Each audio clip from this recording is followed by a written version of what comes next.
Ryan, you know, this movie was supposed to come out in February of 2020. Mm-hmm. And then or March of 2020, and then it got delayed to February of 2021. And when I checked my calendar this morning, this is October of 2021. So this has been a year and a half overdue. Antlers, horror film from director Scott Cooper and executive producer Guillermo del Toro, whose directorial work we both really enjoy. Scott Cooper. I like his stuff a lot too, though. Well, I checked his list, and so Black Mass, not really a horror. Out of the Furnace, not really a horror. Crazy Heart, not really a horror. Hostiles, not really a horror, but kind of horrific. Yeah. But yeah, so weird to come in on a full-blown supernatural type horror film.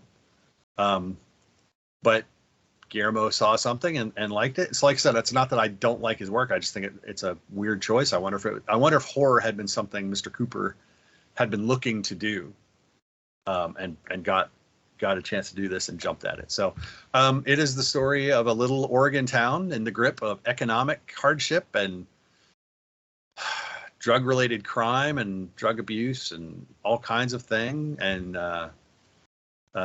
Keri Russell is the new teacher, who has a student who suddenly starts having issues at school. And the horror tweaks up from there. This is really it's kind of two films. Like the first half is like a family drama, and the second half is the supernatural horror. For the most part, there's a little bit of bleed over both directions. You were not sold necessarily coming out of this one. No. No.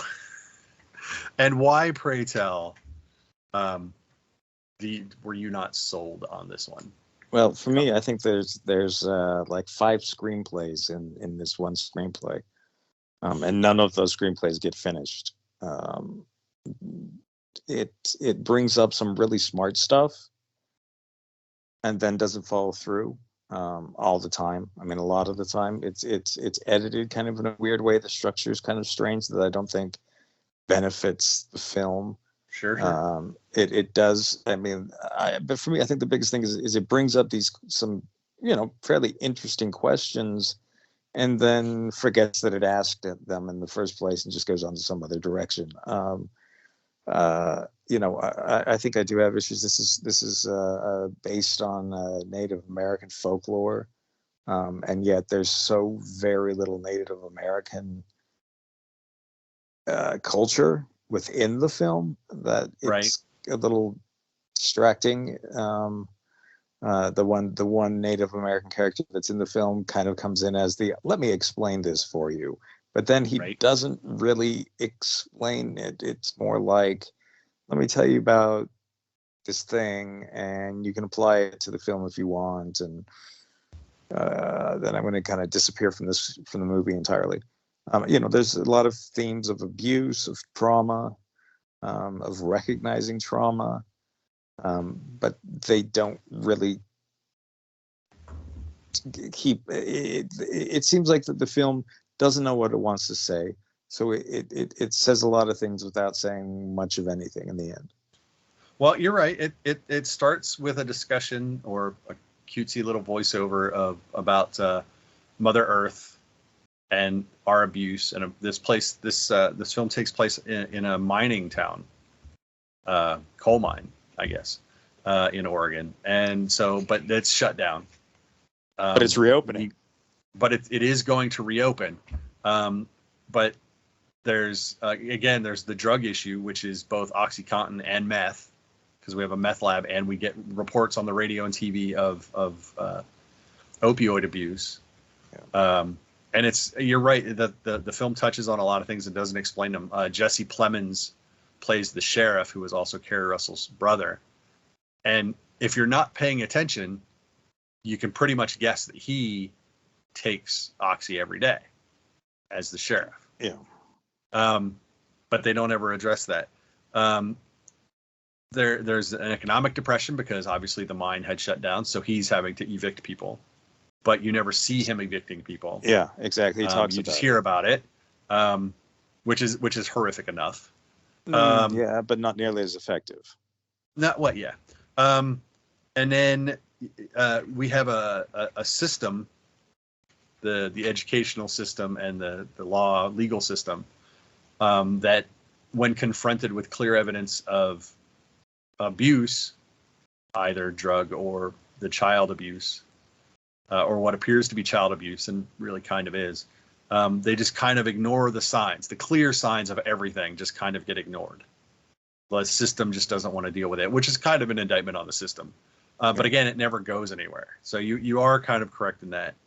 I would we learn as the film goes on that Lucas, the young boy, has been taking care of his father and brother, who are both very sick, quote unquote. And his dad is not a good dad because he cooks meth and sells it. However, although there is a suggestion that okay, yes, on that level he's a terrible person, but there's also the suggestion that he's a pretty loving father. Yes, and I was going to say he tried to be a good father, and protect his sons once all of this starts happening. And so, again, that's an aspect that kind of just gets abandoned. Right. Well, because once we learn that, it's already too late-ish. Mm-hmm. But you kind of see that he's not a terrible father. He's not abusive because he could have done things at the beginning before everything happened at the truck. Because handled badly, that becomes a completely different scene. Instead of just don't get out of the truck and hold this. It could have been worse. They could have taken it in an actually abusive way. So there were hints that he was, that he loved his boys, but he was doing what he needed to do. The creature design in this is terrifying in the times that we see it full up. Obviously, it's a horror film, so you don't always see a well lit, beautifully framed monster. But the husk scene in the attic, that was pretty horrific. And then the scene back in the mine with the face. Mm-hmm. Now, so you wonder if Guillermo stopped in a couple art meetings and said, make the teeth bigger, make the arms longer. But there were hints. I did catch. There was a little alien queen in that monster design, but I was okay with that because the monster design overall, just the whole effect of it, I was just like, holy crap, that thing is just. I do not want to meet that thing ever anywhere. The downside is that the title is Antlers, and it's just that I'm not. I guess they didn't want to call it Wendigo, which might have been an early working title, but they went with Antlers. So I don't know, but I liked that creature design, and then the film kind of progresses the way it needs to progress, with Keri Russell, who is damaged, saving the damaged boy, who will be damaged forever. That kid is never going to not be damaged, as far as I can tell. I don't know how you felt about the end scene of the film, the final shot, but I found it unnecessary. Yeah, no, I agree with that. It was kind of a shrug. Right. I mean, the last scene is fine, but the last shot really didn't need to be there. Yeah. I mean, yeah. It's like, ooh, sequel, ooh, wider universe. It's like we already know wider universe, is out there possible, but it just felt. I don't want to say it felt lazy. It felt cheap, I guess. It wasn't the gotcha moment that it was supposed to be. Right, because but they could have just ended it with walking, and that would have been fine. Because in movies like that, you always know there's always an out somewhere. So it's interesting. I mean, overall, I enjoyed it because anytime that kid was on screen, I was nervous. Sure. Because that kid lived in a perpetual state of heightened anxiety. And I felt that sitting in the theater. Yeah, there were, story points and whatnot, but anytime that kid was on screen, he was terribly effective in portraying that anxiety to me. So I overall, I enjoyed it. It is not without its faults. So that's where I fall on Antlers. I don't know where you want to rank it. I mean, obviously you didn't like it overall. No, I think generally there's nothing more frustrating than a film that really could have been good, and then just wasn't. I think give this draft a couple workovers. Well, there's 3 credited screenwriters. Yeah, and that's part of the problem. Part of the problem. Or it could be, but I mean, actually, 3 screenwriters isn't that unusual for a film. But 3 credited screenwriters, however, is a little problematic. Yeah. But I just thought it had a lot of potential, and it didn't really live up to any of that potential at any point. Right. Which is, I'll agree that it could have been better, but I already think it was better than you did. So.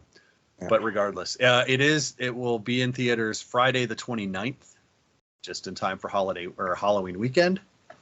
So if you're a horror fan and you've been waiting for it, you'll probably enjoy it. I don't know that anyone's going to come out and rave about it. But yeah, it's depending on your tastes, you might go from meh to that was pretty good. Well, let us know. Let us know which one of us is right or wrong, or both, or both. Neither. Yeah, neither nor or both. So yeah, that's it. We've got another movie coming out next week. We're going to talk about. We've got more screeners we're going to be seeing next week for films that are coming out after that. Stay tuned. Hollywood is back on track, and we are excited about that. So, till next time, stay safe, be good. Don't forget to like us, follow us on social media at VS Movie Podcast. You know the drill. And until we get back to you, I am Mark. That is Ryan. Bye, Ryan. See you guys. And we'll talk to you all later.